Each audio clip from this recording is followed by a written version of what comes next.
examination. Neil Armstrong, Commander, Apollo 11.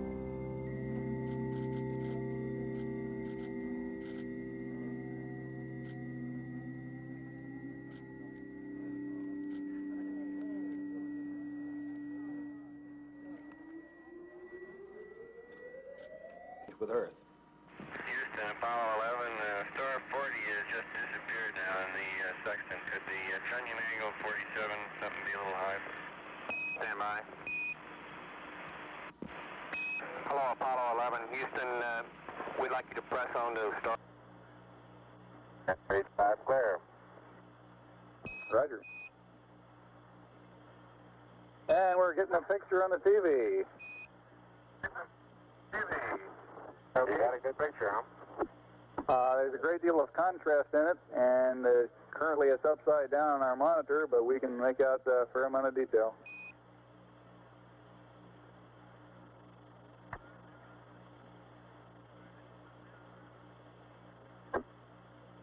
Okay, we can verify the position the opening I ought to have on the camera.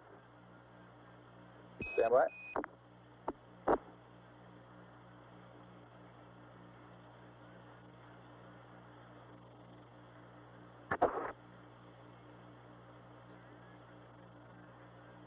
Okay, Neil, we can see you coming down the ladder now. Neil, we can see you coming.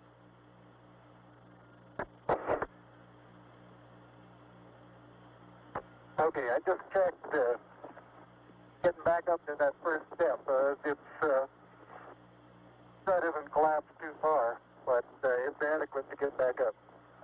Roger, we copy. It's a pretty good little jump.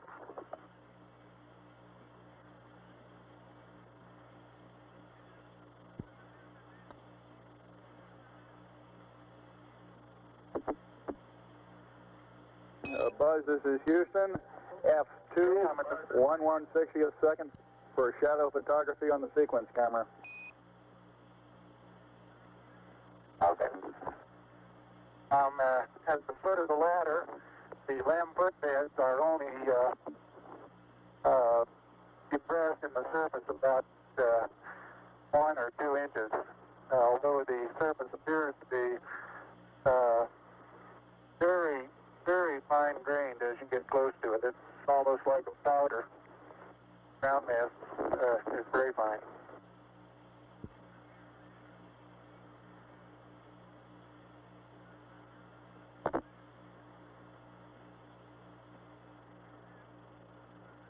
I'm going to step off the lamb now.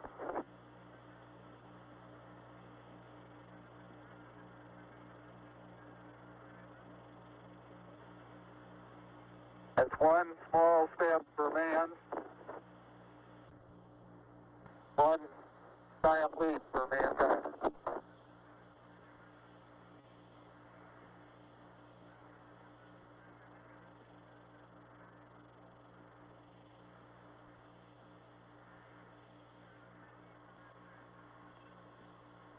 As the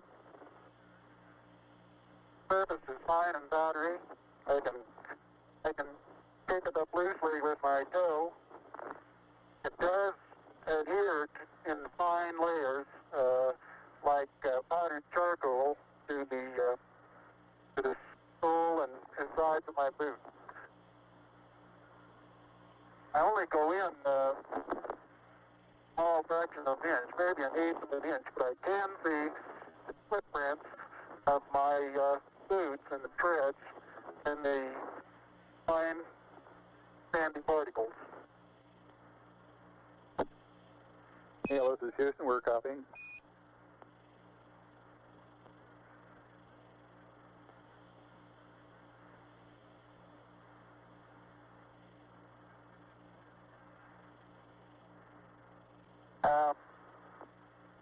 There seems to be no difficulty in moving around as we suspected. It's even perhaps easier than the simulations of 16G that we performed in various simulations on the ground. Absolutely no trouble to walk around.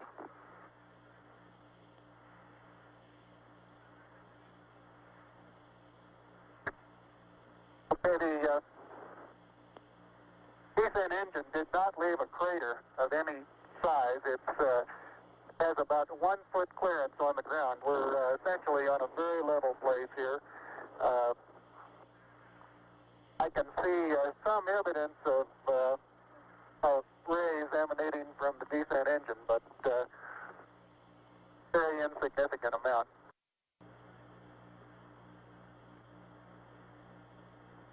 For those who haven't read the plaque, we'll read the plaque that's on the front landing gear of this LEM. There's 2 hemispheres, one showing each of the 2 hemispheres of Earth. Underneath it says, "Here men from the planet Earth first set foot upon the moon, July 1969 AD. We came in peace for all mankind." It has the crew members' signatures and the signature of the President of the United States.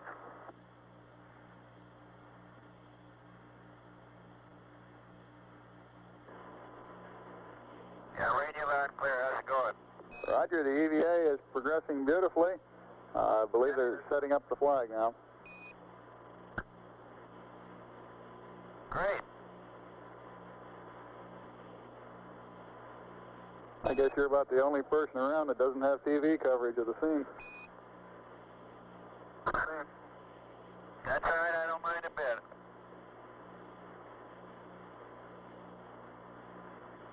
How is the quality of the TV? Oh, it's beautiful, Mike. It really is. Oh, geez, that's great. Is the lighting halfway decent? Yes, indeed. They've got the flag up now, and you can see the stars and stripes on the lunar surface. Beautiful, just beautiful.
Ladies and gentlemen, the first person to land a spacecraft upon the moon and the first person to set foot upon its surface, Mr. Neil Armstrong.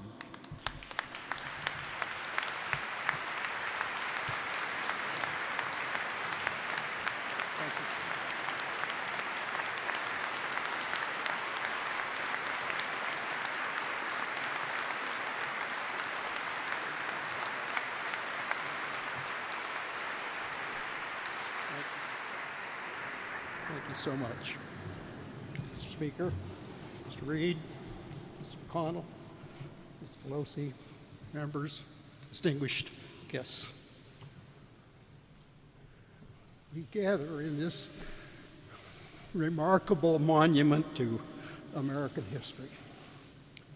This room connecting the houses of Congress. This room where ideological differences fade in the presence of the overpowering force of pride in what we do and what Americans have achieved. It's a privilege to be in this rotunda. High above us, just below the windows, stretches a frieze with 19 panels depicting important events in American history. The most recent of them, number 19, just above me here, depicts the first successful flight of a man in a powered aircraft by the brothers Wright 108 years ago. The depiction, in addition to the craft and the responsible individuals, includes an American bald eagle carrying an olive branch. Wilbur and Orville Wright were the 45th recipients of the Congressional Gold Medal and the first for achievements in the world of flight. Subsequently, Congressional Gold Medals have been presented 9 times for aviation and rocketry achievements. Today, for the first time, they are being given for achievements in spaceflight. In an appropriate coincidence, Apollo 11's mission emblem and crew patch also featured an American bald eagle carrying an olive branch. The Apollo 11 crew is honored to receive the Congressional Gold Medal and accept, on behalf of our fellow Apollo teammates, all those who played a role in expanding the human presence outward from Earth, and all those who played a role in expanding human knowledge of the solar system and beyond. We thank the Congress very much.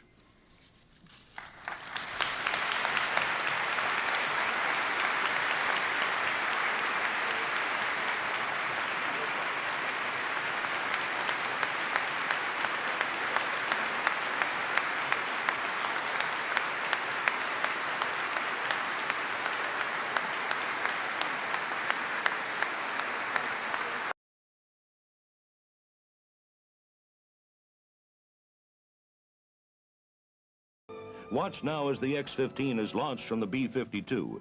There's the drop.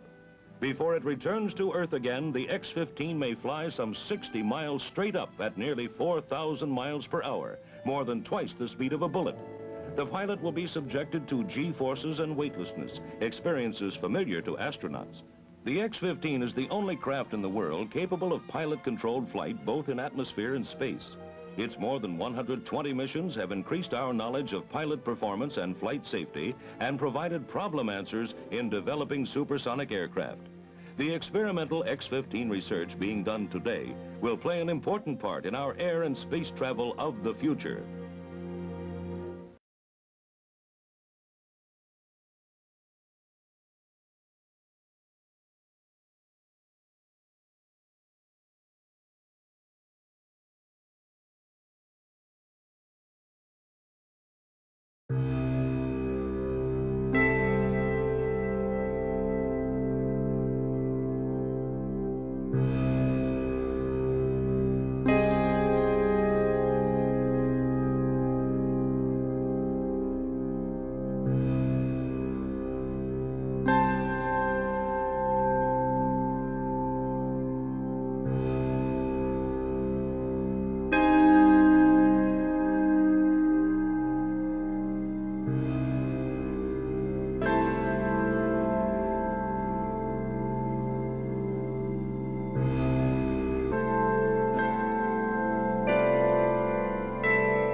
examination. Neil Armstrong, Commander, Apollo 11.